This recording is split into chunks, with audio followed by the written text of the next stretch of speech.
Some children lose their parents. Some men lose their purpose. In Cedar Falls, Wyoming, a wealthy rancher and a homeless girl are about to find each other. Thomas Crawford built a cattle empire, but never had a son to leave it to. Sarah Mitchell just buried her last relative and has nowhere left to go. When these two broken souls meet on a dusty train platform, Crawford makes her an offer that will change both their lives forever.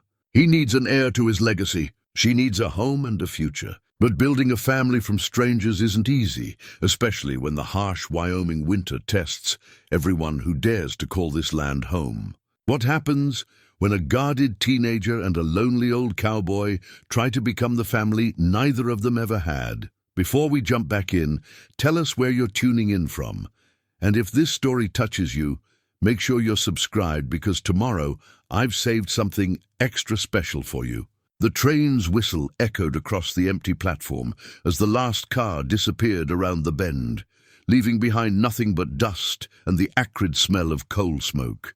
Thomas Crawford stood in the shadow of the station house, his weathered hands resting on the silver head of his walking cane, not because he needed it for support, but because his father had carried one, and his grandfather before him. The gold pocket watch in his vest ticked steadily against his chest, marking time that seemed to move faster with each passing year. At 68, Crawford cut an imposing figure even in stillness. His shoulders remained broad beneath the tailored wool coat, and his steel-grey hair was combed back with the precision of a man who had never allowed disorder in any aspect of his life. The lines etched deep around his blue eyes spoke of decades spent squinting against prairie sun and mountain snow, building something lasting from nothing but determination and Wyoming dirt.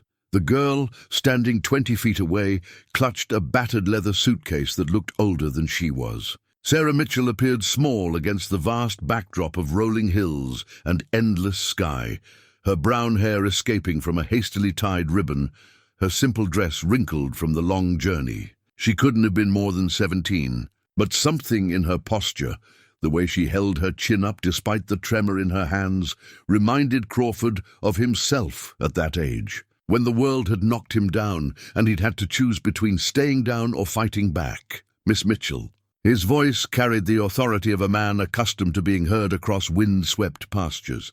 She turned, and he saw her eyes, green as spring grass, but guarded in a way that spoke of recent loss and older wounds. "Mr. Crawford?" "That's right." He approached slowly, the way he might approach a skittish horse. "I received your aunt's letter before she passed. I'm sorry for your loss." Sarah's grip tightened on the suitcase handle. "Thank you, sir. She spoke highly of you in her final weeks."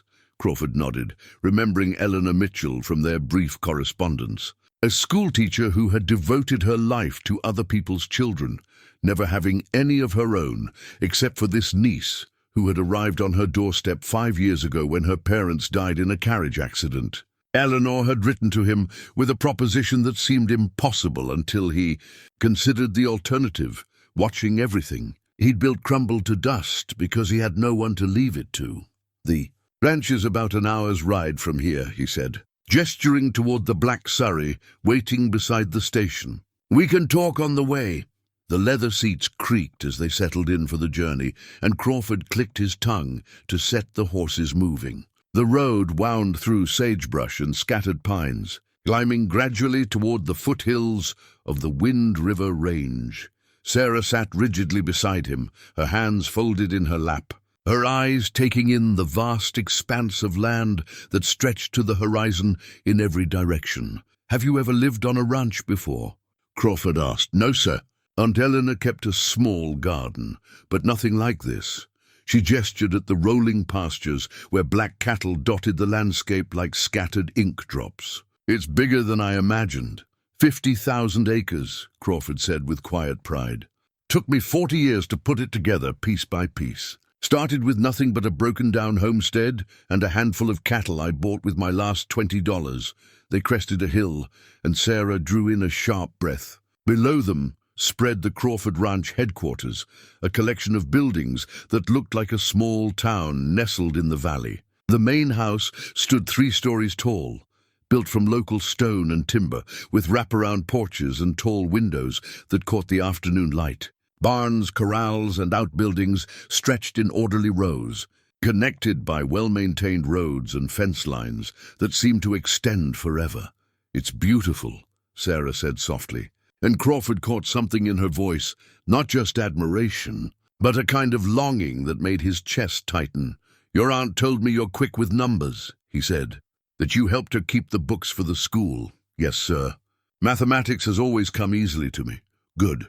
A ranch this size generates more paperwork than you might expect. Cattle records, breeding charts, feed schedules, payroll for 36 men. He glanced at her sideways. "Your aunt also mentioned you have a way with animals." A small smile tugged at the corner of Sarah's mouth, the first genuine expression he'd seen from her. "I nursed a baby sparrow back to health last spring, and Mrs. Henderson's cat always seemed to know when I was feeling poorly. Animals sense things about people, I think." As they approached the main house, two men emerged from the largest barn. The older one, weathered and bow-legged from decades in the saddle, raised his hand in greeting. The younger man, dark-haired and broad-shouldered, touched his hat brim respectfully. "Jake Martinez, my foreman," Crawford said as they drew to a stop. "Been with me 15 years. And Pete Sullivan. He knows more about cattle than any man in Wyoming." Jake stepped forward to help Sarah down from the surrey, his dark eyes kind but assessing. "Welcome to the Crawford Ranch, miss. Hope you'll find it to your liking." "Thank you," Sarah said, accepting his assistance with natural grace. Pete Sullivan nodded respectfully, but hung back, his weathered face neutral. Crawford recognized the look. His men were loyal, but they were also practical. They'd seen too many well-intentioned plans fail when reality met the harsh demands of ranch life. The main house's interior reflected Crawford's success and his solitude in equal measure. Rich mahogany furniture filled rooms that seemed too large for one person, and family portraits lined the walls. But they were portraits of his parents and grandparents, not of children who had never been born. The dining room table could seat 12, but Crawford had eaten most of his meals alone for the past 20 years. "Mrs. Chen handles the cooking and housekeeping," Crawford explained as they climbed the wide staircase. "She's been with me almost as long as Jake, doesn't say much, but she notices everything." He showed Sarah to a corner bedroom on the second floor, its windows offering views of both the mountains and the ranch buildings below. The room was larger than the entire house Sarah had shared with her aunt. Furnished with a 4-poster bed, a writing desk, and bookshelves that reached the ceiling. This was meant to be. Crawford started, then stopped himself. "I hope you'll be comfortable here." Sarah set her suitcase on the bed and turned to face him. "Mr. Crawford, I need to understand what you're offering me." Aunt Eleanor's letter mentioned an arrangement, but she wasn't specific about the details.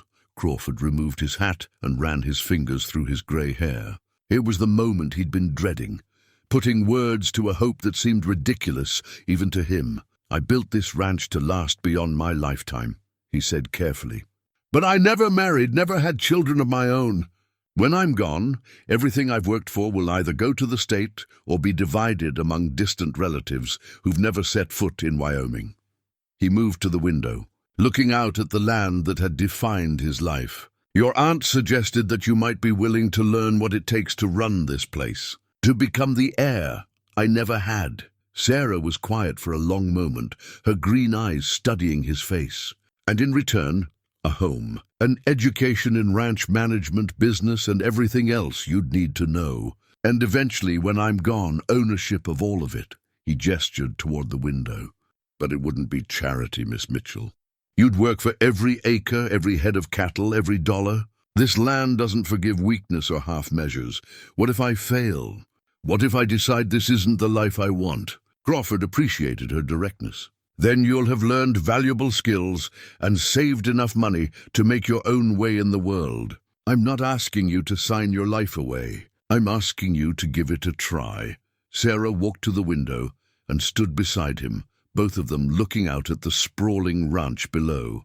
Cattle moved slowly across the pastures, and smoke rose from the bunkhouse chimney where the ranch hands were preparing for evening chores. "My parents died when I was 12. she said quietly.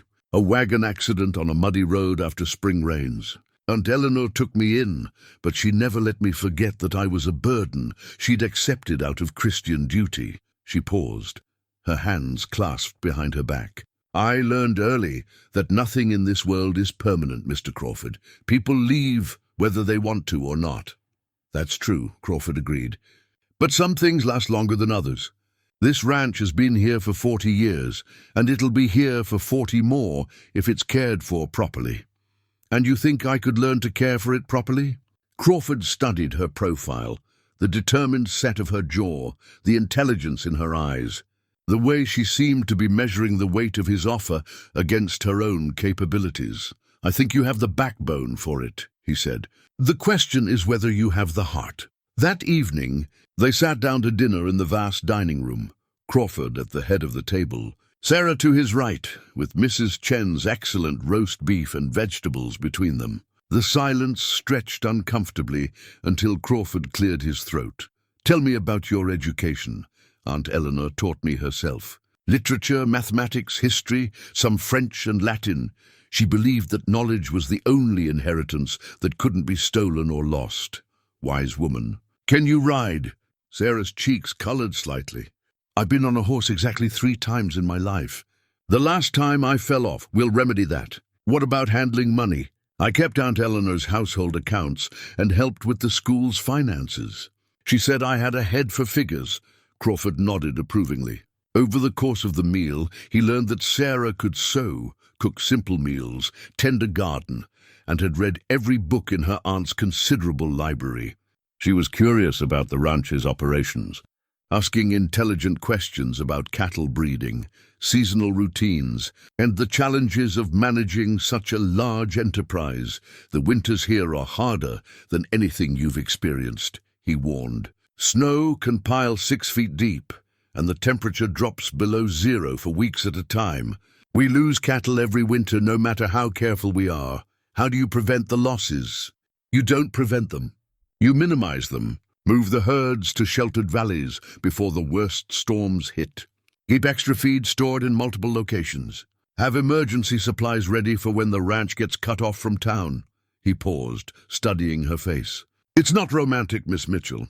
It's a business that happens to involve living creatures, and sometimes those creatures die despite your best efforts." Sarah absorbed this information without flinching. "What would my role be?" "If I stayed, I mean. For the first year you'd learn everything: ranch work, bookkeeping, animal husbandry, business management. Jake and Pete would teach you the practical skills. I'd handle the business side." Crawford set down his fork and looked directly at her. "After that, if you proved capable and wanted to continue, you'd gradually take on more responsibility. Eventually, you'd run the day-to-day operations, while I handled the big-picture decisions. And if something happened to you, then you'd run it all."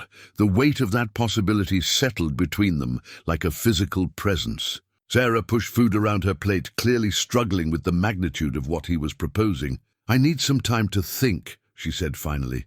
"Of course. Take all the time you need."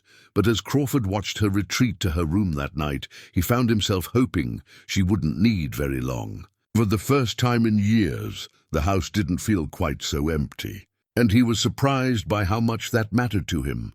Outside, the wind whispered across the prairie with the voice of a land that had shaped generations of dreamers and broken just as many. Tomorrow would bring new challenges, new decisions, and perhaps new hope for a lonely man and a lost girl who might just be exactly what each other needed. Sarah woke before dawn to the sound of cattle lowing in the distance and boots on the wooden porch below her window. She had slept fitfully, her dreams filled with endless horizons and the weight of Crawford's offer pressing down on her chest like a physical thing. Rising from the comfortable bed, she moved to the window and watched the ranch hands emerge from the bunkhouse, their movements efficient and purposeful. In the grey pre-dawn light, she dressed quickly, in her simple traveling dress, the only clothing she owned besides the spare change of clothes in her battered suitcase, and made her way downstairs. The kitchen was already warm with the smell of coffee and bacon, and Mrs. Chen nodded approvingly when Sarah appeared. "Mr. Crawford is in his study," the housekeeper said in accented English. "Breakfast in 20 minutes. Sarah found Crawford bent over a large ledger, his reading glasses perched on his nose, a cup of coffee steaming beside him. He looked up when she knocked on the door frame. "Good morning, Miss Mitchell. I trust you slept well?" "Well enough, thank you." She hesitated in the doorway, uncertain whether to enter the masculine domain of leather chairs and mounted deer heads. "I've been thinking about your offer." Crawford set down his pen and gestured to a chair across from his desk. "And I need to understand something first." Sarah sat on the edge of the chair, her back straight. "Why me? Surely there are other options? Relatives, business associates, someone with actual experience in ranching." Crawford removed his glasses and cleaned them slowly, clearly choosing his words carefully. "I have a cousin in Denver who's been waiting for me to die for 20 years. He's never shown the slightest interest in this ranch, except as something to sell. My business associates are competitors first and friends second. They'd carve up this place before my body was cold." He replaced his glasses and met her eyes. "As for experience, that can be taught. Character cannot. You don't know my character, Mr. Crawford. We met yesterday. True, but your aunt did, and she vouched for you. More importantly, you're here asking hard questions instead of simply jumping at what most people would consider an incredible opportunity." He leaned back in his chair. "That tells me something about who you are." Before Sarah could respond, the sound of rapid hoofbeats interrupted their conversation. Crawford frowned and moved to the window, where a rider was approaching the house at a gallop, always a sign of trouble on a ranch. Jake Martinez pulled up his lathered horse and swung down from the saddle, his face grim. Crawford stepped onto the porch with Sarah close behind. "What is it, Jake?" "Rustlers hit the north pasture sometime in the night, boss. Took at least 24 head, including Caesar." Crawford's jaw tightened. Caesar was his prize Angus bull, worth more than most men made in 2 years. "How many men?" "Pete's tracking them now, but he thinks at least 6, maybe 8. They knew what they were doing, took the best cattle and left the rest undisturbed so we wouldn't notice right away." Sarah watched Crawford's transformation from gracious host to hardened rancher. His shoulders squared, his voice took on a commanding edge, and his eyes became chips of flint. "Saddle ranger for me. Get Tom and Bill from the bunkhouse. We'll follow Pete's trail." He turned to Sarah. "You'll stay here with Mrs. Chen. I'd like to come with you." Both men stared at her as if she'd suggested flying to the moon. Crawford shook his head firmly. "This isn't a pleasure ride, Miss Mitchell. These men are dangerous. I understand that. But if I'm going to learn to run this ranch, shouldn't I understand all aspects of it, including the unpleasant ones?" Jake shifted uncomfortably, clearly uncomfortable with the idea of bringing a young woman into what could become a violent confrontation. But Crawford studied Sarah's face with new interest. "Can you ride well enough to keep up?" "I'll manage. If you fall behind, you turn around and come back." "No arguments." Agreed. 20 minutes later, Sarah found herself mounted on a gentle mare named Buttercup, struggling to keep pace with 3 experienced horsemen as they followed the rustlers' trail north into the foothills. Her inexperience showed immediately. She bounced awkwardly in the saddle, her hands too tight on the reins, her legs gripping the horse's sides with desperate determination. Crawford noticed her difficulties, but said nothing, though she caught him glancing back at her with what might have been concern or regret. The trail led through increasingly rough country, across rocky creek beds and up steep hills dotted with pine and aspen trees. They found Pete Sullivan sitting his horse on a ridge overlooking a narrow valley. The grizzled cowboy pointed down at fresh tracks leading toward a gap in the hills. "They're moving fast, but the cattle are slowing them down. Maybe 3 hours ahead of us, no more." Crawford studied the terrain with the tactical mind of a man who had fought other battles in other places. "They're heading for Dead Man's Canyon. Only one way out once they're in there. Could be a trap," Jake warned. "Could be. Or they might just be desperate." Crawford's eyes found Sarah, still clinging to her saddle, but determined not to complain. "This is your last chance to turn back, Miss Mitchell." Sarah's aunt had always told her that courage wasn't the absence of fear, but action in spite of it. Her legs ached, her back was screaming, and she was more frightened than she'd ever been in her life. But something stubborn in her nature, the same quality that had helped her survive her parents' death and her aunt's cold. Charity refused to let her quit. "I'm staying." The chase led them through country that grew wilder with each mile. Sarah learned to trust her horse's instincts, to duck low-hanging branches, and to ignore the burning in her muscles. When they finally spotted the stolen cattle in a box canyon ahead, she felt a surge of pride at having kept up. The rustlers had thought themselves safe in the dead-end canyon, but Crawford and his men had circled around to block the only exit. The confrontation was brief but tense. 6 hard-faced men with guns against 4 determined ranchers who knew every inch of the surrounding country. "Those are Crawford cattle," Crawford called out, his voice carrying clearly across the canyon. "Turn them loose and ride away." The rustlers' leader, a lean man with a scar across his left cheek, laughed harshly. "Prove they're yours, old man. Caesar's got my brand burned into his hide. Want to get close enough to read it?" What followed was a tense standoff that ended when Pete Sullivan, who had positioned himself on the canyon rim with a rifle, convinced the rustlers that they were outgunned and outmaneuvered. The stolen cattle were recovered, and the thieves fled empty-handed into the wilderness. But it was what happened afterward that changed everything for Sarah. As they were driving the recovered cattle back toward the ranch, Caesar stumbled and went down hard, his breathing labored and his eyes rolling with pain. Crawford knelt beside the massive bull, his hands gentle as he examined the animal. "Colic," he said grimly. They pushed him too hard, too fast. Sarah dismounted without thinking and approached the suffering animal. She had seen her aunt tend sick animals before, and instinct guided her hands as she began massaging Caesar's flanks in slow, circular motions. The bull's breathing gradually eased, and after 20 minutes of patient work, he struggled back to his feet. "Well, I'll be damned," Pete muttered.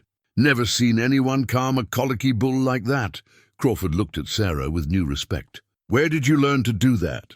"I watched Aunt Eleanor help a neighbor's draft horse once. She said sometimes animals just need to know that someone cares enough to stay with them through the pain." On the ride back to the ranch, Crawford found himself reassessing the young woman who had insisted on joining their pursuit. She had shown courage, determination, and an instinctive understanding of animals that couldn't be taught. When they finally reached the ranch buildings as the sun was setting, he helped her down from her horse with genuine admiration. "You did well today, Miss Mitchell." Sarah winced as her feet hit the ground, every muscle in her body protesting. "Thank you, Mr. Crawford. Does this sort of thing happen often?" "Often enough. Running a ranch isn't just about raising cattle.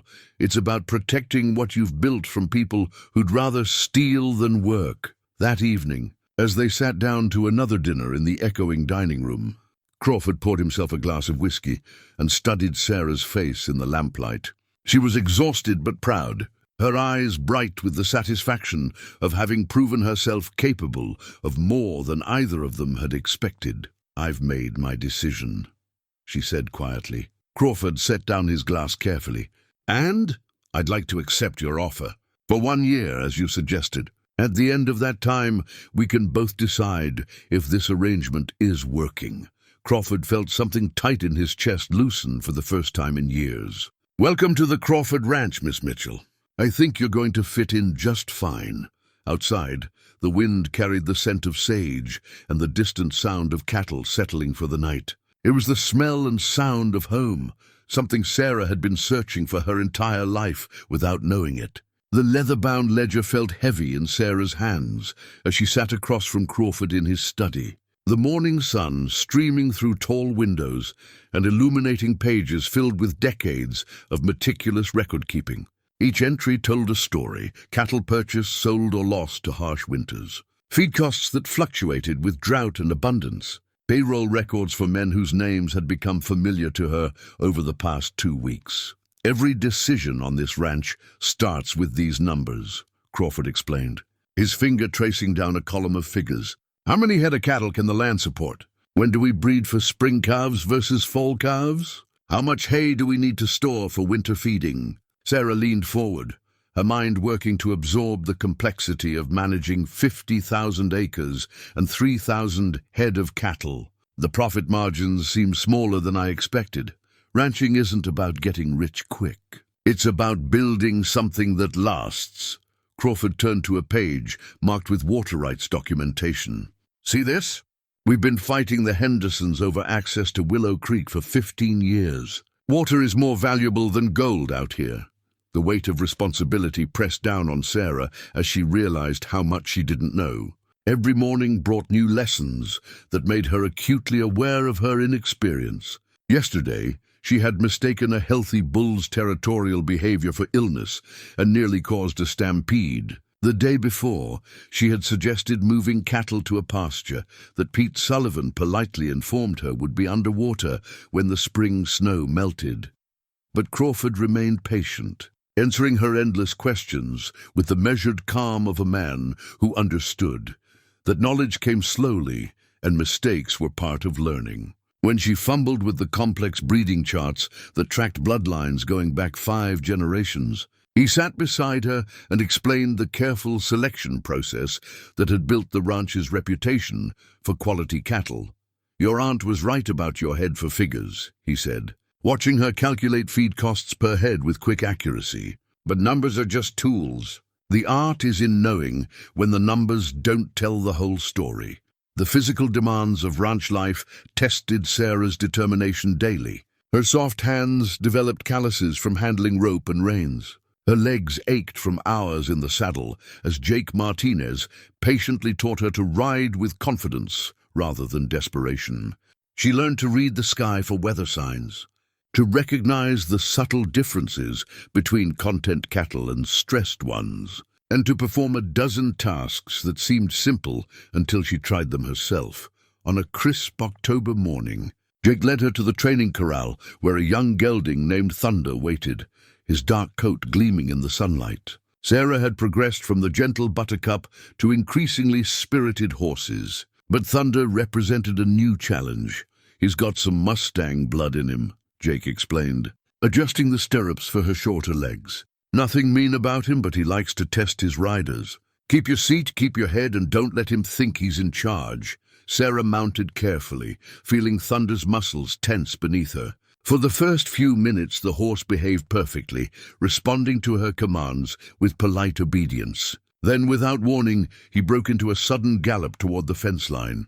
Instead of panicking, Sarah remembered Jake's lessons about balance and control. She pulled back firmly on the reins, used her voice to calm the horse, and gradually brought him back to a walk. When she dismounted 20 minutes later, Jake was grinning. "Now you're starting to ride like you belong here," he said approvingly. The approval of the ranch hands had come slowly but surely. At first, they had treated her with polite skepticism, another city idea of Crawford's that would fade when the reality of ranch life set in. But as the weeks passed and Sarah proved her willingness to work, to learn, and to endure discomfort without complaint, their attitudes began to shift. Pete Sullivan, the most reserved of the crew, finally acknowledged her growing competence when she successfully diagnosed and treated a case of foot rot in a yearling calf. "Girl's got good instincts with animals," he told Crawford within her hearing. "Might just make a rancher after all." The neighboring ranchers proved less accepting. At the weekly cattle auction in Cedar Falls, Sarah noticed the whispered conversations that stopped when she approached, the speculative looks that followed her movements. Word had spread quickly about Crawford's unusual arrangement with the orphan girl, and opinions ranged from mild curiosity to outright disapproval. Margaret Henley, the widow who owned the adjacent property, made her feelings clear during a chance encounter at Thompson's general store. A handsome woman in her 40s with steel-gray hair and intelligent brown eyes, she had been a fixture in Crawford's social circle for years. "Thomas has always been eccentric," Margaret said to her companion, her voice pitched just loud enough for Sarah to hear. "But taking in a stray child and pretending she could run the ranch, well, that's beyond eccentric. It's irresponsible." Sarah kept her expression neutral as she paid for her purchases, but the words stung. Margaret's obvious disapproval represented the judgment of the entire community, and Sarah wondered if she was fooling herself about her chances of success. That evening, she found Crawford in the barn checking on a mare about to foal. The familiar smell of hay and horses had become comforting to her, a sign that she was beginning to feel at home in this world of endless horizons and practical challenges. "Mrs. Henley seems to have strong opinions about your decision to take me in," Sarah said. Settling onto a hay bale near the stall, Crawford didn't look up from examining the mare. "Margaret has strong opinions about most things. She's been trying to get me to sell the ranch and move to town for 5 years. Maybe she has a point. Maybe this is all just a foolish experiment." Now Crawford did look at her, his blue eyes serious in the lamplight. "Having doubts?" "Daily, sometimes hourly." Sarah picked at a piece of straw, her voice quiet. "I make mistakes constantly. Yesterday I nearly cost you money by miscounting the cattle in the south pasture. This morning I couldn't remember which vaccines the yearlings need. How can you trust me with something as important as your life's work?" Crawford finished his examination of the mare and moved to sit on another hay bale facing Sarah. "When I was your age, I made mistakes that cost me cattle, money, and nearly got me killed twice. The difference between success and failure isn't avoiding mistakes, it's learning from them fast enough to survive the education." He paused, his weathered hands clasped between his knees. "I've been watching you for 2 weeks now, and what I see is someone who works harder every day to get better. You don't make the same mistake twice. You ask questions when you don't understand something, and you've never once complained about the difficulty or the hours. But what if I'm not smart enough? What if I don't have whatever it takes to really understand this business? Then we'll find out together." But Sarah... It was the first time he had used her given name, and she looked up in surprise. "I've seen natural talent in people before, and you have it. Not just with animals, but with the whole complex system that makes a ranch work. Trust yourself a little more." The mare chose that moment to lie down heavily in the straw, her breathing quickening. Crawford moved quickly to her side, his hands gentle as he assessed her condition. "Looks like we're going to have a foal tonight," he said. "Want to help deliver your first calf?" Sarah nodded, pushing aside her doubts to focus on the immediate task. As the night stretched on, a new life struggled into the world under Crawford's patient guidance. She began to understand that ranching wasn't just about managing land and cattle. It was about being present for the endless cycle of birth, growth and renewal that defined life itself. When the foal finally stood on shaking legs and took its first tentative steps, Sarah felt a surge of pride and purpose that had nothing to do with profit margins or business plans. This was what Crawford had been trying to teach her, that some things mattered more than money, and that being part of something larger than yourself was worth the risk of failure. The hand-carved wooden horse sat on Sarah's nightstand, its simple lines worn smooth by decades of handling. Crawford had given it to her the previous evening after she had stormed out of dinner following a heated argument about her refusal to attend the town's harvest social. The gesture had been unexpected, this glimpse into his own childhood, when his father had whittled the toy during long winter evenings. "My pa made this for me when I was 8, he had said quietly, standing in her doorway with uncharacteristic hesitancy. "Lost my mother that same year, and I was angry at the world. This horse was the only thing that could calm me down when the grief got too heavy to bear." Now, as Sarah dressed for another day of lessons and labor, she found herself touching the smooth wood and wondering about the lonely boy Crawford had been. The gesture had done more to bridge the gap between them than weeks of careful politeness, and she realized she was beginning to think of him not just as her benefactor, but as something approaching family. The morning brought an unexpected visitor.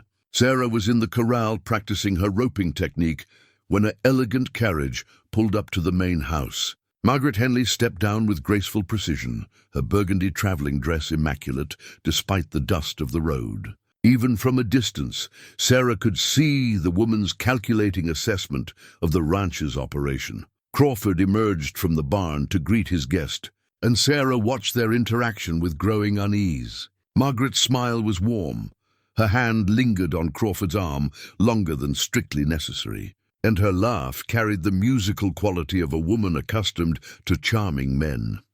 "I brought you some of those molasses cookies you're so fond of," Margaret said, her voice carrying clearly across the yard. "And I thought we might discuss the Cattlemen's Association dinner next month. You'll need an escort, and I would be delighted to accompany you." Sarah felt an unexpected pang of jealousy. Not romantic jealousy. She was still young enough to find the idea of older people's romance vaguely uncomfortable, but something deeper. A fear that Margaret represented the kind of refined, accomplished woman Crawford should have in his life, and that Sarah's presence might be preventing him from finding the companionship he deserved. That evening, Margaret stayed for dinner, transforming the usually quiet meal into an elegant social occasion. She discussed literature with intelligence, spoke knowledgeably about the cattle market, and told amusing stories about mutual acquaintances in town. Sarah found herself feeling clumsy and unsophisticated by comparison, her calloused hands hidden beneath the table and her conversation limited to ranch operations. "Sarah is making remarkable progress," Crawford said at one point, his pride evident. "Yesterday she diagnosed a mineral deficiency in our breeding stock that I had missed entirely." Margaret smiled politely. "How wonderful. Though I do worry about the long-term effects of such a unusual upbringing. A young woman of Sarah's obvious intelligence should be preparing for marriage and society, not spending her days wrestling with cattle." The words were said kindly, but Sarah heard the underlying message clearly enough. She was an amusing experiment, but not a serious candidate for inheriting Crawford's empire. Heat rose in her cheeks, and she excused herself from the table before she could say something she would regret. Later that night, as Sarah sat on the porch steps looking up at the star-filled sky, Crawford joined her with 2 cups of coffee. The silence stretched comfortably between them until he spoke. "Margaret means well, but she doesn't understand what we're building here. Maybe she's right, though. Maybe I'm just playing at something I'll never really be suited for." Sarah wrapped her hands around the warm cup, grateful for its heat against the cool October air. "I watch you move through this world with such confidence, such natural authority. You belong here in a way I'm not sure I ever will." Crawford was quiet for a long moment, his own coffee growing cold in his hands. "You want to know a secret? I didn't belong here either at first. I was a scared kid from a dirt-poor farm in Kansas who came west because I had nothing left to lose. The first year nearly killed me.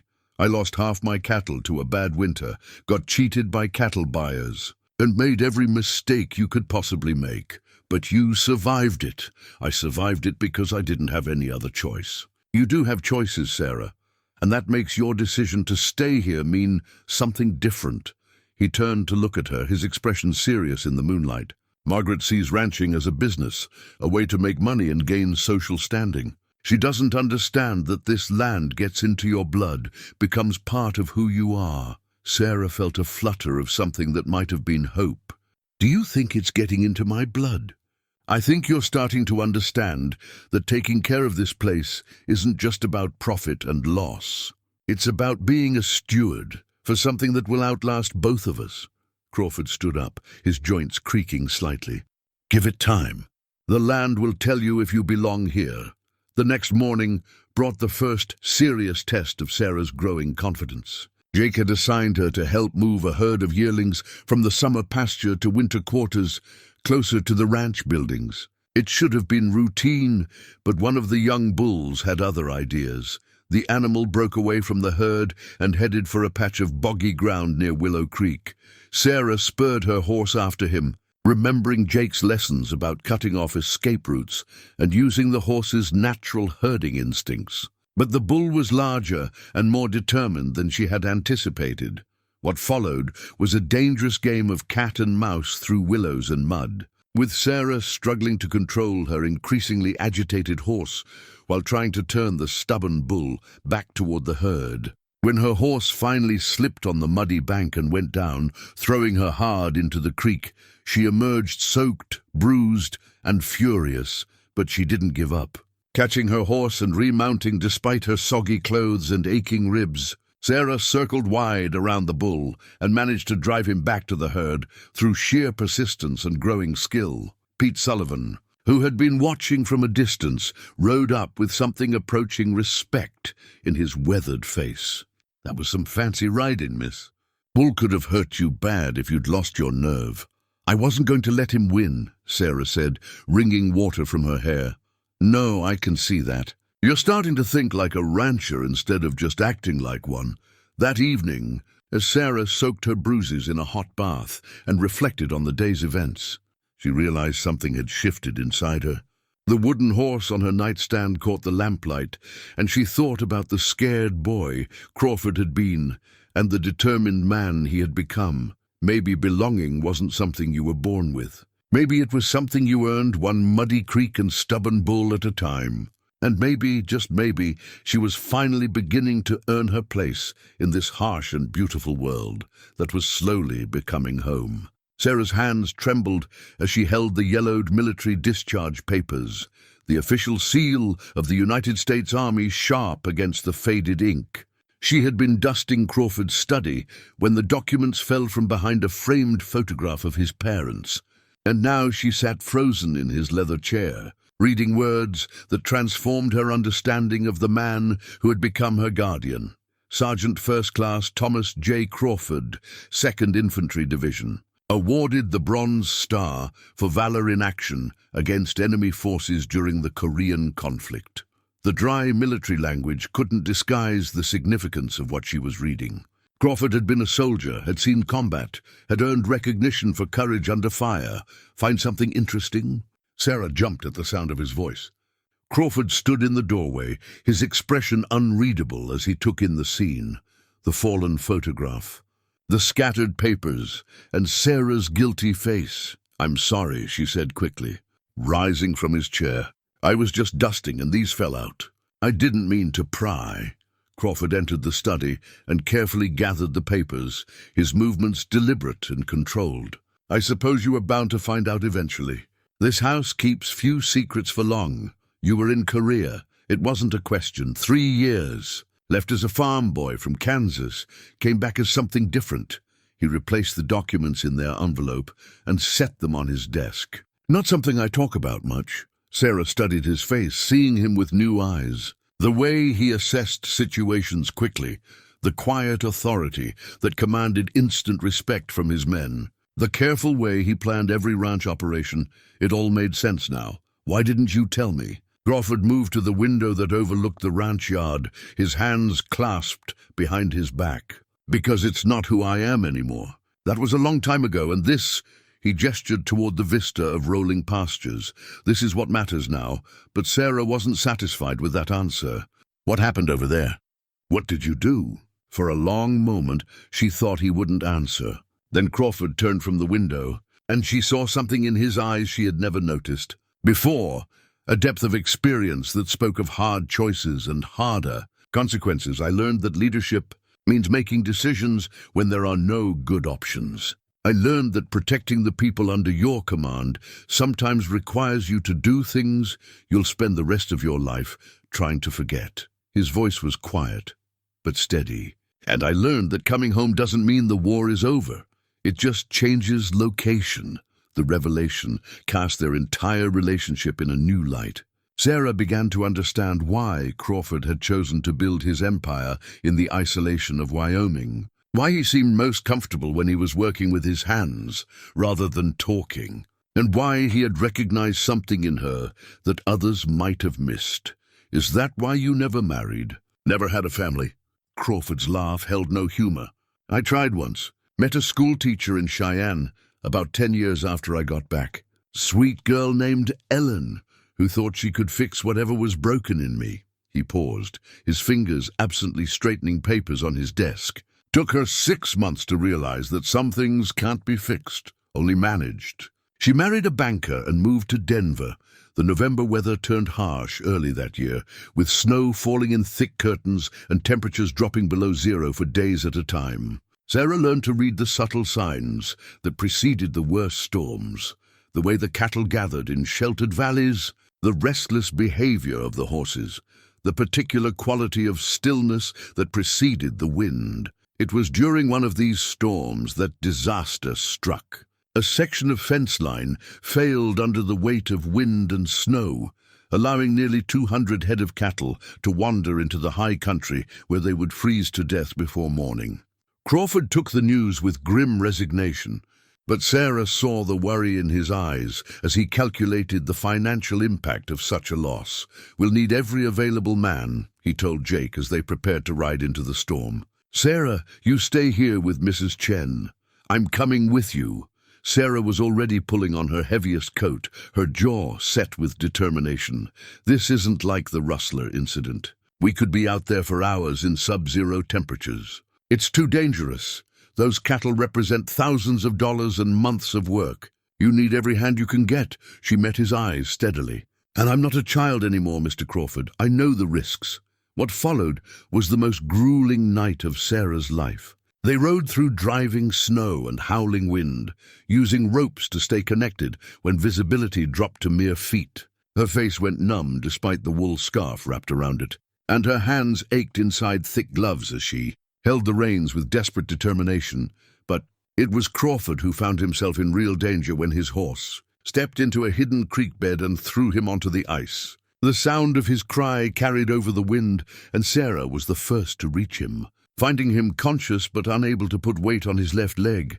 "It's broken," he said through gritted teeth as she helped him to his feet. "Or at least sprained bad enough to be useless." Without hesitation, Sarah took charge.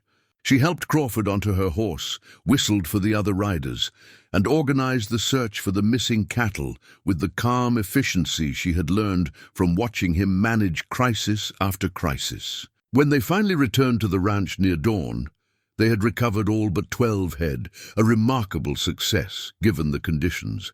But the cost was significant. Crawford's injury confined him to the house for 2 weeks, and Sarah found herself thrust into a role she hadn't expected for years. She managed the daily operations with Jake's guidance, made decisions about feed allocation and veterinary care, and discovered that the men who had once viewed her with skepticism now looked to her for leadership when their boss was unavailable. "You did well," Crawford told her one evening as she updated him on the day's activities. He sat in his chair by the fireplace, his injured leg propped on a stool, looking older than his years, but proud. "Better than well. You kept this place running when it could have fallen apart." Sarah felt a flush of pride, but also something deeper, a sense of belonging that had nothing to do with gratitude or obligation. "I couldn't have done it without Jake and the others. They knew I was trying to do what you would have done." "No," Crawford said quietly. "You did what Sarah Mitchell would have done. And that's exactly what this ranch needs." Outside, the wind had died down, and stars were beginning to appear through the breaking clouds. The storm had passed, but Sarah knew that the real test was just beginning. She had proven she could handle a crisis, but the greater challenge would be earning the right to make decisions that would shape the ranch's future long after Crawford was gone. The report card lay on Crawford's desk like an accusation, its neat rows of marks testament to Sarah's exceptional academic abilities. Mathematics excellent, literature superior, natural sciences outstanding, history exemplary. At the bottom, in the schoolmaster's careful script, was a note that made Crawford's chest tighten with an emotion he couldn't quite name. "Miss Mitchell possesses one of the finest minds I have encountered in 30 years of teaching. She would be an exceptional candidate for higher education." Sarah stood beside his chair, her hands clasped behind her back, waiting for his response. 6 months of ranch work had changed her. Her shoulders were broader, her hands permanently stained from honest labor, and her eyes held the steady confidence of someone who had faced real challenges and emerged stronger. But the report card represented something else entirely, a reminder that she was brilliant enough to succeed in any world she chose. "The University of Colorado has offered you a full scholarship," Crawford said quietly, not looking up from the papers. "Professor Williams seems to think you could complete your studies in 3 years instead of the usual 4. "I know.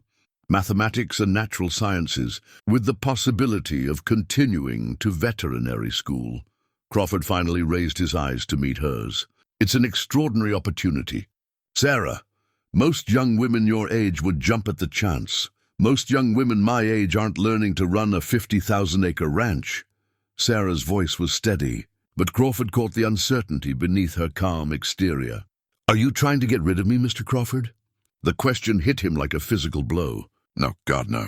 I'm trying to make sure you don't wake up in 20 years wondering what you might have accomplished if you'd made different choices. Sarah moved to the window that overlooked the winter pastures, where cattle huddled against the wind and snow-covered peaks rose like sentinels against the grey sky. What if I don't want those other accomplishments? What if this is what I want to do with my life? Then you'll do it better with an education behind you. The world is changing, Sarah. Ranching is becoming more scientific, more complex. You'll need every advantage you can get. Before Sarah could respond, Mrs. Chen appeared in the doorway with the announcement that Margaret Henley had arrived for afternoon tea. Crawford suppressed a groan. He had forgotten about Margaret's standing invitation to discuss ranch business. Though he suspected her interest had more to do with his personal affairs than his cattle, Margaret swept into the study with her usual elegant confidence.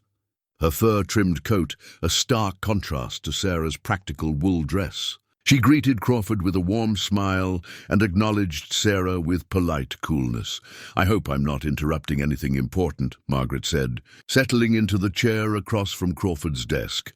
Just discussing Sarah's academic future, Crawford replied. She's been offered a university scholarship. Margaret's eyes lit up with what appeared to be genuine pleasure. How wonderful! You must be so proud, my dear. And what a relief it must be to know that your arrangement has worked out so well for everyone involved. Sarah bristled at the subtle implication that her departure would solve an awkward situation, but kept her expression neutral. I haven't decided whether to accept the offer. Oh, but surely you must. Margaret leaned forward with earnest concern. Thomas, you can't possibly allow her to pass up such an opportunity. A young woman of Sarah's obvious intelligence deserves better than... She gestured vaguely at the ranch, beyond the windows. Better than what? Sarah's voice carried an edge of challenge. Margaret seemed to realize she had overstepped, but pressed forward with the determination of someone convinced of her own righteousness. Better than a life of manual labor and isolation. You're bright enough to make your mark in the world, to marry well, to have real influence in society. Why would you choose to bury yourself on a cattle ranch? Because this ranch matters. Because the work we do here feeds people and supports an entire community. Because... Sarah stopped herself before she could say what she really felt. Because this place had become home in a way nowhere else ever had. That evening, after Margaret had departed with promises to discuss the matter further, Crawford found Sarah in the barn, tending to a mare with a minor injury. She worked with quiet competence, her movements sure and gentle as she cleaned the wound and applied salve. She's not entirely wrong. You know, Crawford said, settling onto a hay bale to watch her work. About what? About the opportunities you'd be giving up. The chance to use that remarkable mind of yours in ways that might change the world. Sarah finished bandaging the mare's leg before responding. What if I don't want to change the world? What if I just want to take care of this small part of it? Is that really what you want? Or are you afraid to try something new? The question stung because it contained an uncomfortable grain of truth. Sarah had found safety and purpose at the ranch, but was her contentment based on genuine calling or simply relief at having found a place where she belonged? I don't know, she admitted. 6 months ago I had nothing, no family, no home, no future worth mentioning. You gave me all of that. How can I just walk away? Crawford stood up and moved to stand beside her, his hand gentle on the mare's neck. You wouldn't be walking away. You'd be growing into the person this place needs you to become.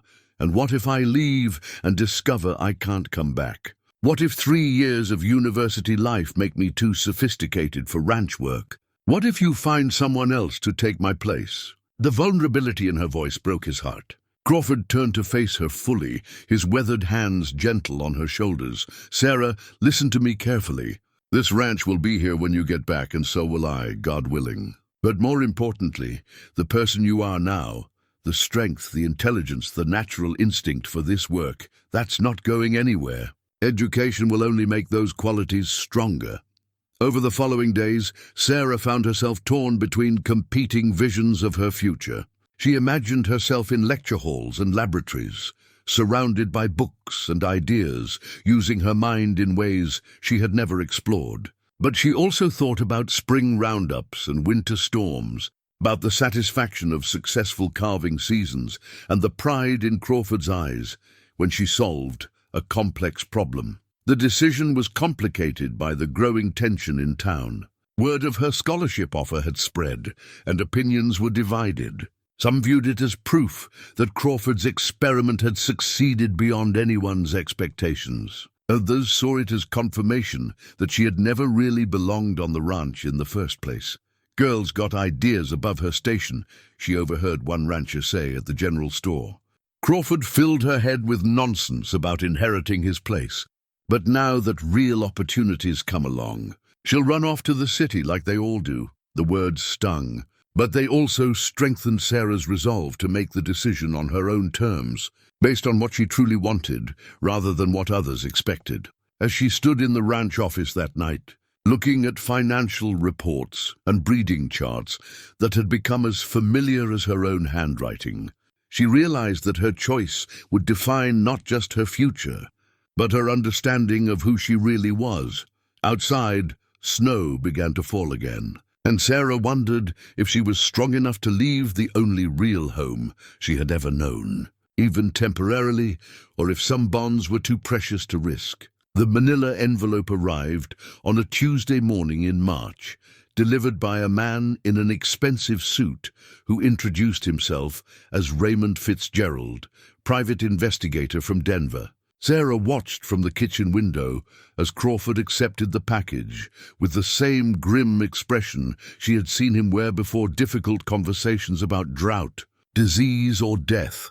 She found him an hour later in his study, the envelope's contents spread across his desk like evidence at a trial. Legal documents, birth certificates, newspaper clippings, and photographs formed a damning mosaic of secrets that transformed everything she thought she knew about Thomas Crawford. Sarah.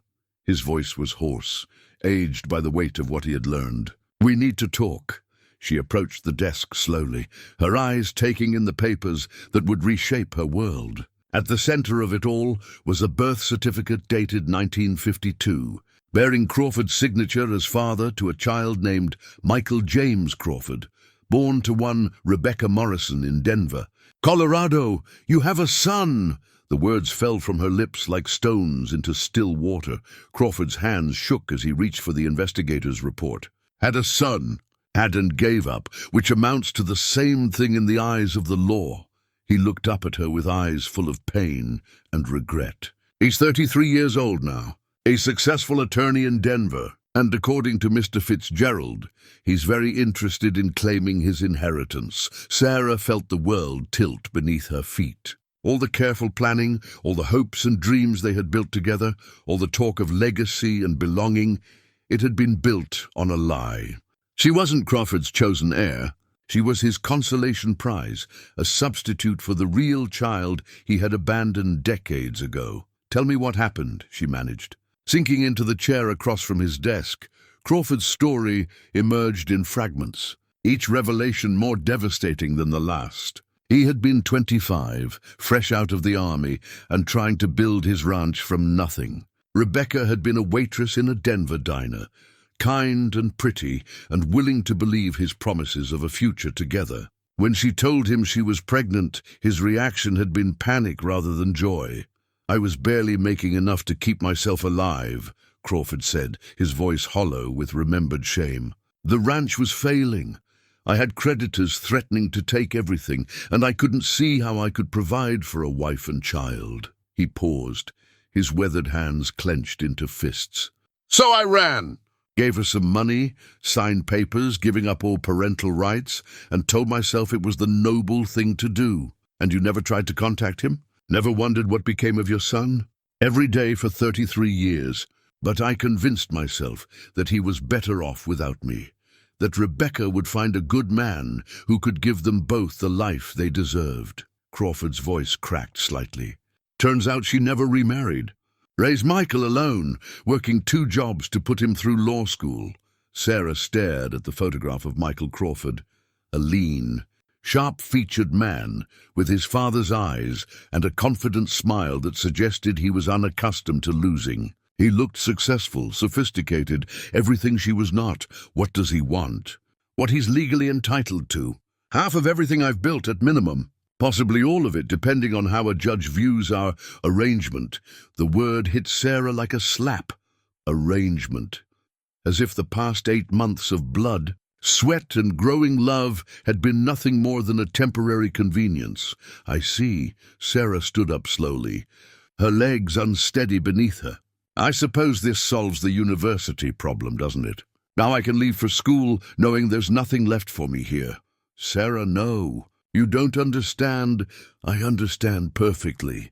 Her voice was steady, despite the tears threatening to spill. I understand that I was naive enough to believe that someone like me could actually inherit something like this. I understand that you've been kind to me out of guilt and loneliness, not because you saw me as your real heir. Crawford rose from his chair, reaching toward her with desperate hands.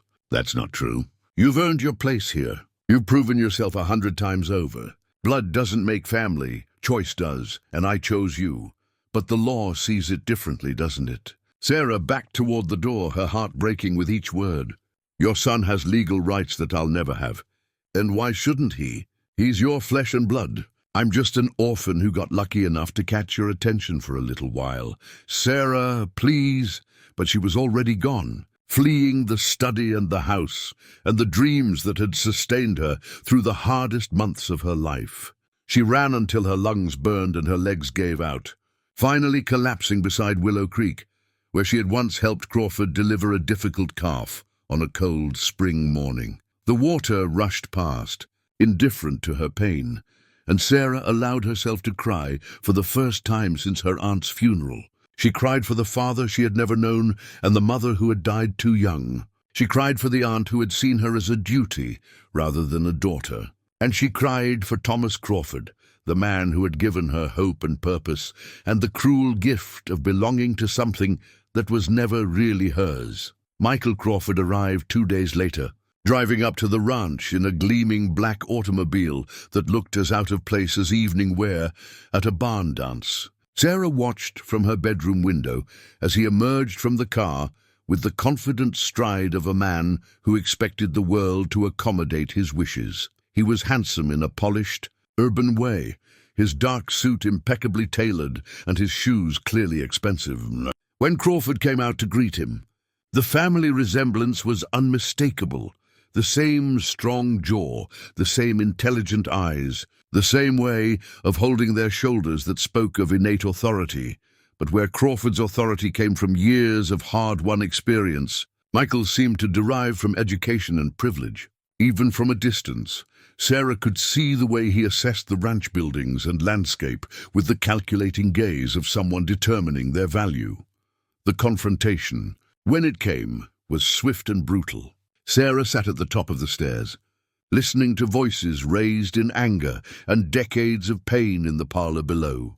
You gave up any right to call yourself my father 33 years ago. Michael's voice carried clearly through the house. Now you want to play at being the patriarch, leaving your empire to some stray girl you picked up out of pity? Sarah has earned her place here through work and dedication. She knows this ranch better than she's been here less than a year. I'm your son, your blood, your legal heir. Whatever sentimental attachment you've developed to this girl doesn't change the fundamental facts. Crawford's response was quieter, but no less intense. The fundamental fact is that family is about more than shared blood. It's about commitment, loyalty, and love. Sarah has shown me all of those things. What have you shown me, Michael? I've shown you that I exist. That I survived being abandoned by my father and raised by a mother who worked herself to death trying to provide for a child you were too cowardly to claim. The words hung in the air like smoke from a gun, and Sarah felt her last hopes crumble into dust. How could she compete with that kind of pain, that kind of legitimate grievance? How could Crawford choose her over his own son, no matter how long he had been absent from their lives? She packed her few belongings that night, moving quietly through the house that had briefly been home. The wooden horse went into her suitcase first, wrapped carefully in her spare dress. Crawford's gift had meant everything to her. But now it felt like evidence of her own foolishness. The train to Denver left at dawn, and Sarah was on it, watching the Crawford ranch disappear into the distance as she fled toward an uncertain future. She had the university scholarship to fall back on, and perhaps that had been the real gift Crawford had given her, not a place in his world, but the education and confidence to build her own. But as the train carried her away from Wyoming and everything she had learned to love, Sarah couldn't shake the feeling that she was leaving behind the only real family she had ever known, and that no amount of education or success would ever fill the hole that departure would leave in her heart. The last will and testament of Thomas James Crawford lay spread across the oak table in Attorney Harrison Webb's office, its formal language cold and precise in the Denver morning light. Sarah had been staring at the document for 20 minutes, but the words seemed to blur together as she struggled to understand the implications of what she was reading. 3 months had passed since she had fled the ranch. 3 months of living in a cramped boarding house room while attending university classes and working evenings at a downtown restaurant to make ends meet. The scholarship covered her tuition, but pride had prevented her from accepting any additional help from Crawford, even when he had tried to send money through the university bursar. "I don't understand why you asked me to come here," Sarah said, looking up at the elderly attorney who had been Crawford's legal advisor for 20 years. "Surely his son is the proper person to handle these matters." Webb adjusted his wire-rimmed glasses and studied her with the measured gaze of a man who had spent decades interpreting the complexities of human nature through legal documents. "Mr. Crawford specifically requested that you be present for the reading of his will, Miss Mitchell. As his primary beneficiary, you have both a legal right and a moral obligation to understand the contents." Primary beneficiary. Sarah's voice was barely a whisper. "That's impossible. His son, Michael Crawford, is provided for certainly. He receives a substantial cash inheritance and several valuable properties in Denver. But the ranch itself, along with the majority of Mr. Crawford's assets, are left to you." Webb's expression remained professionally neutral. "Contingent, of course, on certain conditions being met." Sarah felt the familiar sensation of the world shifting beneath her feet. "What conditions?" Before Webb could answer, the office door opened to admit Michael Crawford, his expensive suit impeccable despite the early hour, and his expression cold with barely controlled fury. He took in the scene, Sarah sitting at the table, the will spread between them, and his jaw tightened with understanding. "I see the reading has already begun without me," he said, settling into a chair across from Sarah with predatory grace. "How convenient." Webb cleared his throat diplomatically. "I was just explaining to Miss Mitchell the basic provisions of your father's will. Perhaps we should start from the beginning, with all interested parties present." What followed was an hour of legal language that transformed Crawford's final wishes into a complex web of conditions, requirements, and contingencies. Sarah struggled to follow the implications, while Michael's attorney, a sharp-faced man named Jameson, took notes with mechanical precision. The basic facts were stunning in their audacity. Crawford had indeed left the ranch to Sarah, along with the controlling interest in his business ventures and the bulk of his personal estate. But the inheritance came with strings attached. She would have to live on and actively manage the ranch for a minimum of 5 years, demonstrate financial competency in its operation, and accept Michael as a business partner with a 40% stake in the enterprise. "This is outrageous," Michael said when Webb finished reading the relevant sections. "My father was clearly not of sound mind when he drafted this document. No court would uphold such an obviously manipulative arrangement."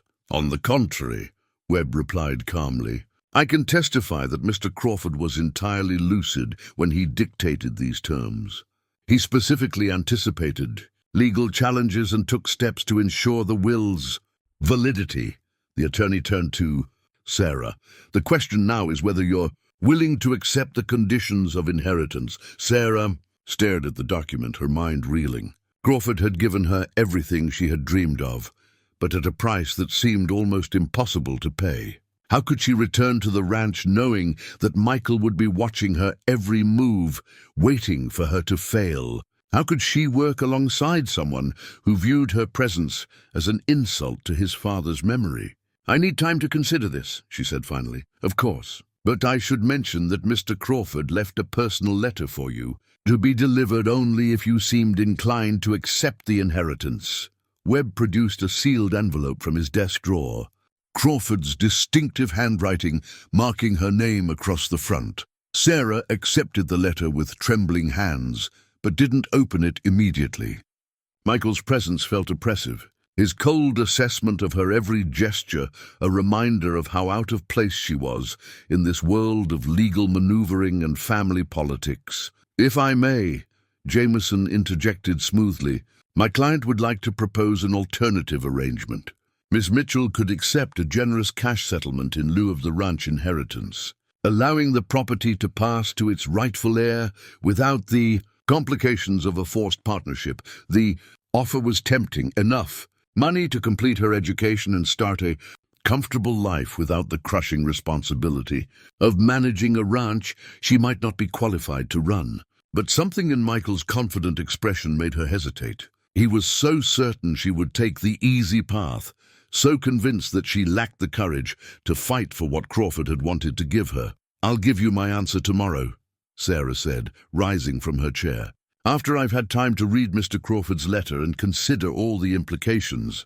That evening, alone in her small room, Sarah finally opened Crawford's final message to her.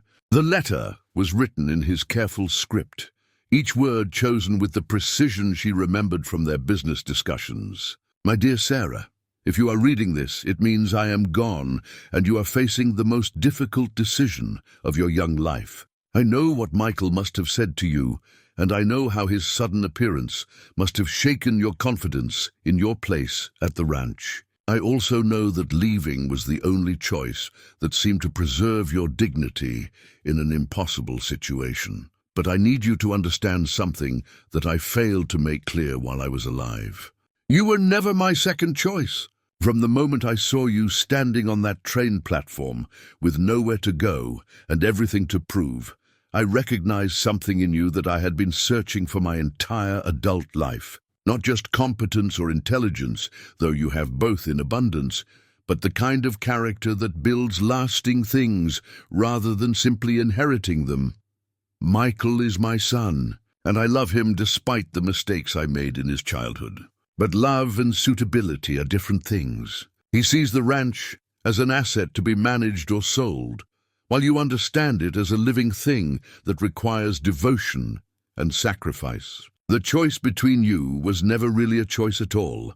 The partnership I have arranged is not meant to punish either of you, but to give both of you what you need. Michael needs to understand what it means to build something with his own hands, rather than simply claiming it by right of birth.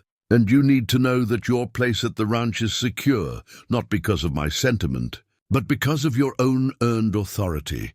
I have given you every tool you need to succeed: knowledge, experience, and the loyalty of men who have watched you grow from a frightened girl into a capable woman. Trust yourself, Sarah. Trust the strength I saw in you from the beginning. And don't let anyone, including Michael, convince you that you don't belong in the world we built together. The land will be your final judge. If it accepts you, if the cattle thrive under your care, if the ranch prospers under your management, then no court and no blood relation can take away what you have rightfully earned. With all my love and confidence, Thomas Crawford P.S. Check the bottom drawer of my desk. I left something there that belongs to you now.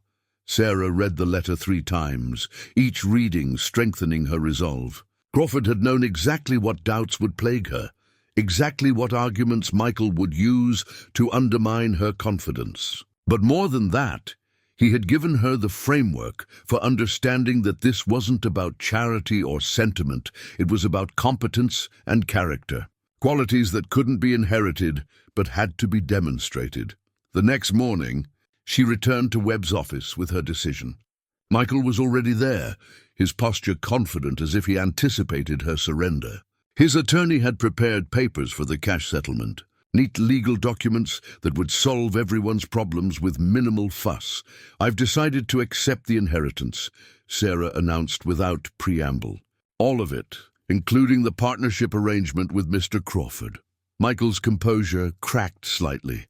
"You can't be serious. You have no idea what you're taking on. Running a ranch that size requires experience you simply don't have.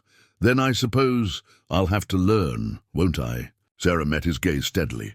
"Just as your father did when he started with nothing but determination and $20. "This is a mistake," Michael said, but uncertainty had crept into his voice. "You'll fail within a year, and then everything will fall apart anyway. Perhaps. But that will be my failure to own, not yours to inherit by default." Webb cleared his throat. "If both parties are in agreement, we can proceed with the necessary paperwork. The ranch will transfer to Miss Mitchell's control within 30 days, at which time Mr. Crawford will assume his partnership role." As they worked through the legal formalities, Sarah found herself studying Michael with new eyes. Beneath his polished exterior and hostile attitude, she caught glimpses of something else, uncertainty, perhaps even fear. He had built his life around the image of himself as the wronged son, the rightful heir denied his birthright by his father's whims. Now he was being forced to actually earn what he had always assumed would simply be given to him. The irony wasn't lost on her. Both of them were fighting for the love and approval of a man who was no longer there to give it. The difference was that she had already received both, while Michael was still desperately trying to prove himself worthy of what he had never really lost. When the paperwork was finished and the attorneys had departed, Sarah and Michael found themselves alone in the office, adversaries bound together by Crawford's final manipulation. "This won't work," Michael said finally. "We'll end up destroying everything my father built." "Maybe," Sarah agreed. "Or maybe we'll build something even better. I suppose we'll find out together." As she walked back to her boarding house, Sarah felt the weight of Crawford's letter in her pocket and the greater weight of the responsibility she had just accepted. Tomorrow she would return to Wyoming, to the ranch that had become home, and the man who would challenge every decision she made. But tonight, for the first time in months, she allowed herself to hope that she might actually be strong enough to honor the faith Thomas Crawford had placed in her, and to prove that some kinds of family were stronger than blood. The Crawford family Bible sat open on the courtroom table, its leather cover worn smooth by generations of handling, and its pages filled with handwritten entries documenting births, marriages and deaths dating back to the 1840s. Judge Harrison Miller examined the ancient book with the careful attention of a man who understood that some evidence transcended legal precedent. Sarah sat beside her attorney, David Coleman, her hands folded in her lap as she watched the formal proceedings that would determine her future. 6 weeks had passed since her return to Wyoming. 6 weeks of tense partnership with Michael as they struggled to run the ranch while lawyers prepared for this moment.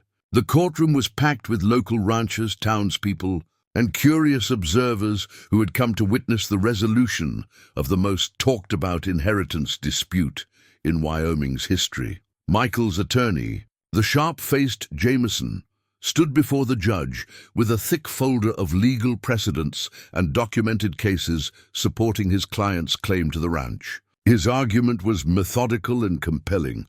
Blood relations trumped emotional attachments. Legal heirs had rights that superseded testamentary whims, and the forced partnership arrangement constituted an unconscionable manipulation of natural family bonds. "Your Honor," Jameson declared with practiced confidence, "the facts are simple and indisputable. Michael Crawford is Thomas Crawford's only biological child, acknowledged in legal documents and birth certificates. Miss Mitchell, while undoubtedly a fine young woman, has no legal standing to inherit the bulk of an estate that rightfully belongs to my client. Sarah listened to the arguments with outward calm, but her heart pounded as she realized how strong Michael's case appeared. Jameson presented evidence of Michael's academic achievements, his successful law practice, and his obvious competence to manage complex business affairs. By comparison, Sarah's brief residency at the ranch and her interrupted education seemed almost frivolous. But when Coleman rose to present her defense, he began with the Bible that lay open before them. "Your Honor, this Bible contains the true history of the Crawford family, not just birth certificates and legal documents, but the record of people who built something lasting through dedication and sacrifice." He turned to a page near the back of the book, where Crawford's handwriting documented the major events of his life.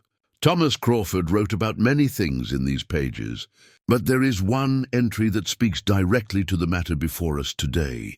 Coleman read aloud from Crawford's final entry, written just weeks before his death.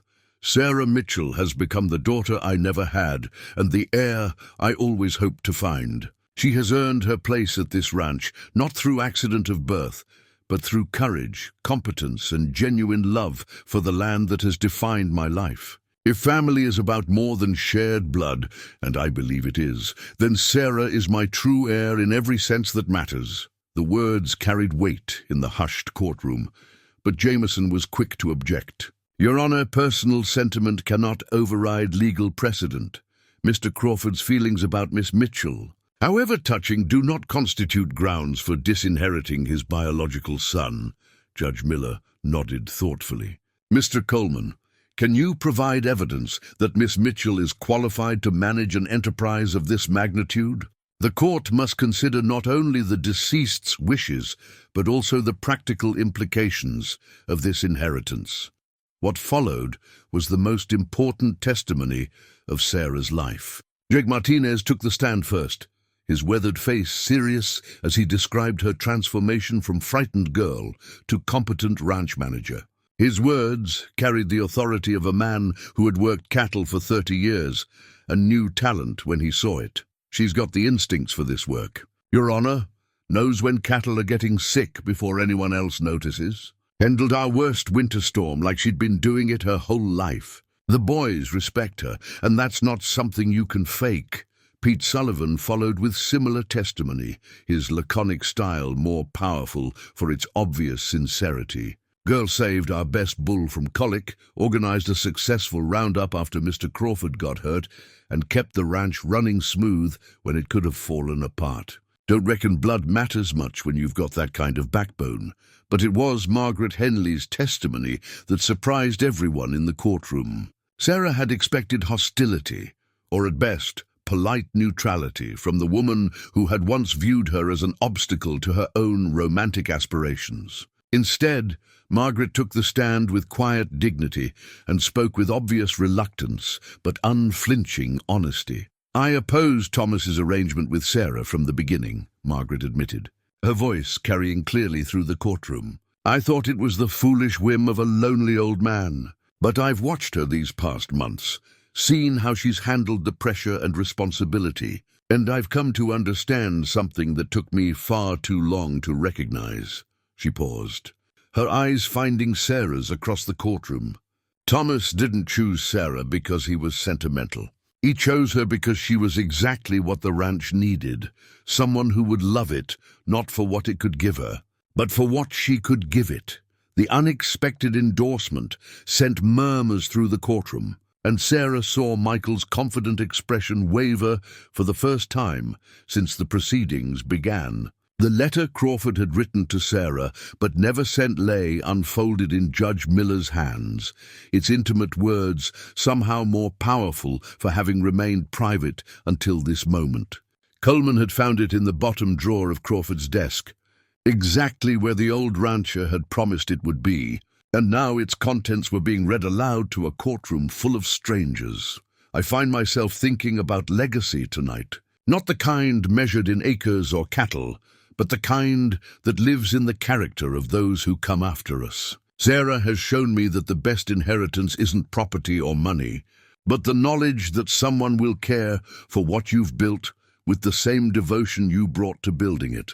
Sarah felt tears sting her eyes as she heard Crawford's private thoughts made public. The letter revealed his doubts about Michael, his certainty about her capabilities, and his hope that somehow they could all find a way to become the family he had always wanted. Michael shifted uncomfortably in his chair as the judge continued reading. My son has every right to hate me for the choices I made when he was born, but hatred makes a poor foundation for managing something as complex as a working ranch. Sarah's love for this place is uncomplicated by resentment or past grievances. She sees it for what it is, not what it represents in terms of family politics. When the reading finished, Judge Miller set the letter aside and studied both claimants with the measured gaze of a man who had spent decades weighing human motivations against legal requirements. Mr. Crawford, he said, addressing Michael directly, I understand your position and sympathize with your sense of grievance.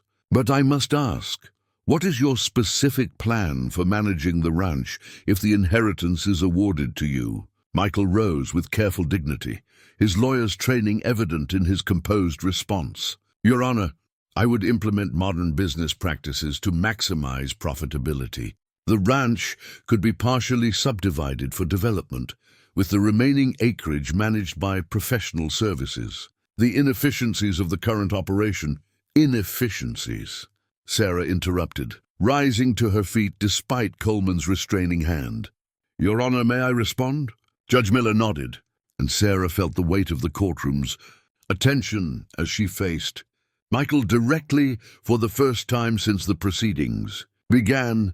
Those inefficiencies you mention are what keep this ranch sustainable for the long term. The extra feed we store, the conservative stocking rates, the maintenance of marginal pastures, their insurance against the droughts and harsh winters that have broken other operations. Her voice grew stronger as she found her footing. You want to subdivide and develop because you see the land as a commodity. But it's not a commodity. It's a living system that requires understanding and respect. Miss Mitchell, Michael said with cool professionalism, emotional attachment doesn't qualify you to manage a multi-million-dollar enterprise. You're right. Emotional attachment alone wouldn't be enough. But emotional attachment combined with practical knowledge, proven competence, and the respect of experienced ranch hands, that's exactly what qualifies someone to manage an enterprise like this. Michael's composure finally cracked. You've been there less than 2 years. I'm his son, his blood, his legacy, his responsibility. He abandoned me once, and now you're asking the court to let him abandon me again by giving away what should have been mine from birth. The raw pain in his voice silenced the courtroom. Sarah felt a stab of sympathy for this man who had built his identity around being the wronged son, the rejected heir. But sympathy couldn't change the fundamental truth that Crawford had recognized. Michael, she said gently, he didn't abandon you again. He tried to give you something you've never had a chance to earn his respect by working for it, instead of simply claiming it. I don't need to earn what's already mine by right. That's exactly why he chose me instead of you. The words hung in the air like a challenge, and Sarah saw understanding dawn in Michael's eyes. He had just proved Crawford's point more eloquently than any testimony could have done. Judge Miller cleared his throat, drawing attention back to the legal proceedings. The court has heard compelling arguments from both sides. However, the law is clear about a testator's right to dispose of his property as he sees fit, provided he is of sound mind and his wishes are clearly expressed. He paused, consulting his notes. The evidence shows that Thomas Crawford was entirely competent when he drafted his will, and that his intentions regarding the disposition of his estate were unambiguous. Sarah's heart leaped. But the judge wasn't finished. However, the court is also concerned about the practical implications of the partnership arrangement Mr. Crawford mandated. Miss Mitchell, are you prepared to honor the terms of the inheritance, including working with Mr. Crawford as a business partner despite the obvious tensions between you? Sarah looked across the courtroom at Michael, seeing not just her adversary, but a fellow orphan who had spent his life trying to earn love that should have been freely given. Crawford had been right about many things, but perhaps he had also been right about this, that both of them needed something the other could provide. Yes, Your Honor, I believe we can find a way to make it work.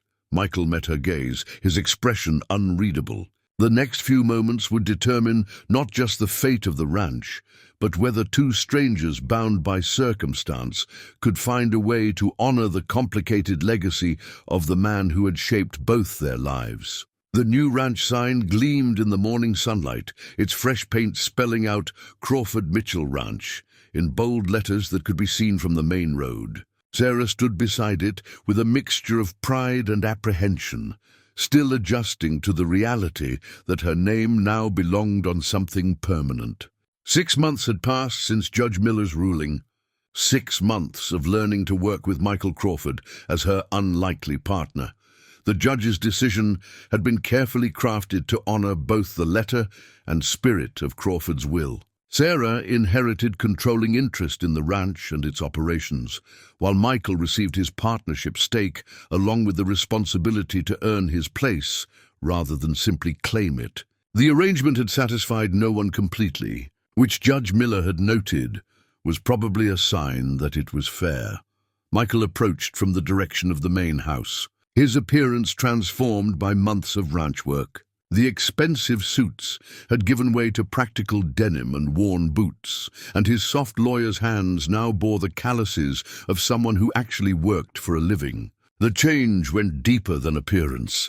The bitter anger that had defined him during the legal proceedings had gradually been replaced by something approaching respect, both for the work itself and for Sarah's competence in managing it. "The cattle buyers from Kansas City will be here this afternoon," he said, consulting a notebook that had replaced his leather briefcase. "Jake thinks we should get a good price for the yearling steers." Sarah nodded, still amazed by how naturally Michael had adapted to discussions of cattle prices and breeding schedules. His legal training had proved invaluable in contract negotiations and business planning, while his initial skepticism about ranch operations had evolved into genuine appreciation for the complexity of the enterprise. "Any word from the university about your fall schedule?" Michael asked. Sarah smiled at the question. She had returned to school part-time, taking agricultural business courses that complemented her practical experience. Crawford's vision of combining education with hands-on learning had proved prophetic. She understood the theoretical concepts because she had lived their practical applications. 2 classes this semester, both online, so I don't have to leave the ranch during calving season. She gestured toward the pastures, where cattle grazed peacefully in the morning light.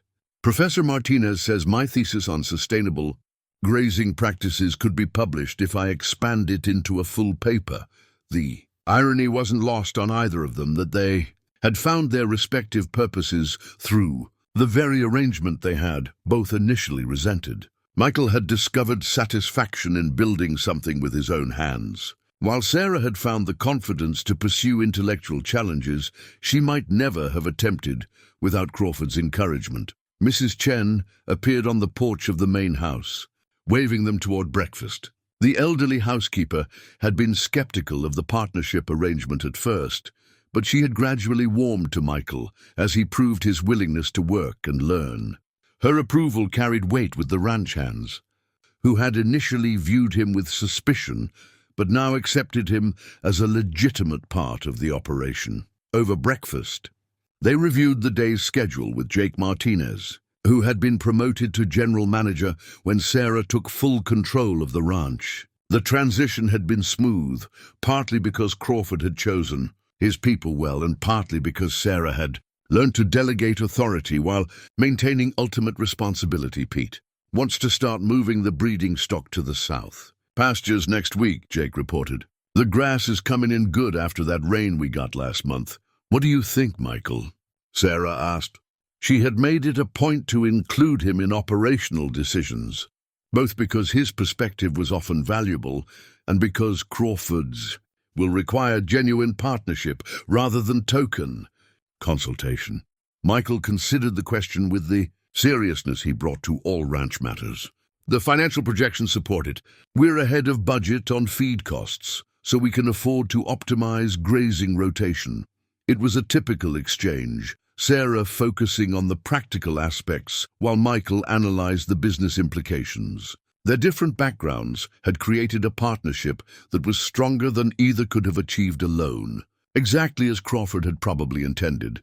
After breakfast, Sarah walked to the small cemetery on the hill behind the ranch house, where Crawford lay, buried beside his parents. The headstone was simple granite, marked only with his name, dates, and the phrase, "He built something lasting." She came here most mornings, not to mourn, but to report on the progress of the dream he had entrusted to her care. "The ranch is doing well," she said quietly, settling cross-legged in the grass beside the grave. "Cattle prices are up, we're ahead of budget for the year, and Michael is actually starting to understand why you love this place so much." She paused, watching clouds drift across the Wyoming sky. "I think you'd be proud of what we're building here." A meadowlark called from a nearby fence post, its song carrying across the vast landscape that had shaped generations of dreamers and survivors. Sarah listened to the familiar sound and felt the deep contentment that came from knowing she was exactly where she belonged. Michael joined her on the hill 20 minutes later, bringing coffee in 2 chipped mugs that had probably been in the ranch kitchen for 20 years. They sat in comfortable silence, looking out over the land that had become their shared responsibility and their common ground. "Do you think he knew?" Michael asked finally. "How this would all work out?" "I think he hoped," Sarah replied. "He understood that both of us needed something the other had to offer. You needed to learn that inheritance isn't about what you're owed, but what you're willing to give. And I needed to learn that belonging isn't something granted by others. It's something you create for yourself." In the distance, a train whistle echoed across the prairie, carrying new passengers toward uncertain destinations and unknown possibilities. Sarah remembered her own arrival at the Cedar Falls depot, frightened and alone, with nothing but a battered suitcase and fading hope. Now she was part of something larger than herself. Something that would continue long after she was gone.